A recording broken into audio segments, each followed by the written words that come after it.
हे जे आहेत अतिशय प्रामाणिक गरीब परिवारातला एक व्यक्ती म्हणजे छत्रपती शिवाजी महाराजांचं हे पुस्तक 25 रुपयाला तिथं दिलं जातं का? कारण गरिबाला ते परवडावं, साध्या लोकांना ते परवडावं. आणि आता महात्मा फुलेंबद्दलचं एक पुस्तक आणि ते सुद्धा त्यांनीच लिहिलेलं एक पुस्तक आत्मचरित्र त्यांचं हे आता हा आमचा प्रशांत हा कार्यकर्ता तिथं काढतो ते सुद्धा 40 रुपयामध्ये काढलं पण आहे.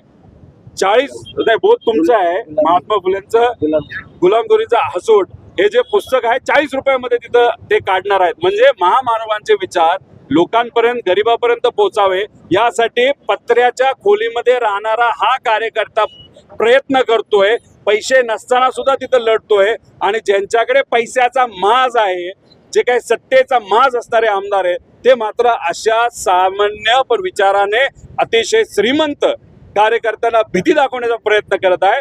अशा सामान्य आर्थिक दृष्टिकोनातून सामान्य पण विचाराने श्रीमंत कार्यकर्त्यांच्या पाठीमागे आम्ही सर्वजण त्या ठिकाणी भक्कमपणे आहोत. छत्रपती शिवाजी महाराज की जय.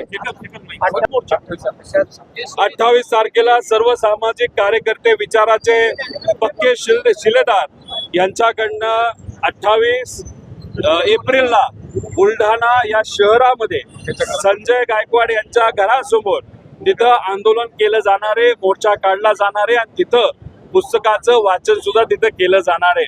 त्यामुळे त्यांना सुद्धा आणि त्यांचे चिरंजीव ते सुद्धा दबंगगिरीसाठी खूप फेमस आहे. त्यांचा व्हिडिओ तुमच्यापर्यंत आला असेल आणि त्या संजय गायकवाडांवर किती कलम आणि कुठले कलम हे पोलिसांनी आधी लावलेले आहेत याचा थोडासा अभ्यास त्यांनी सुद्धा करावा, लोकांनी सुद्धा करावा. आणि त्याच व्यक्तीच्या घराबाहेर इथं 28 एप्रिलला आंदोलन त्या ठिकाणी केलं जाईल.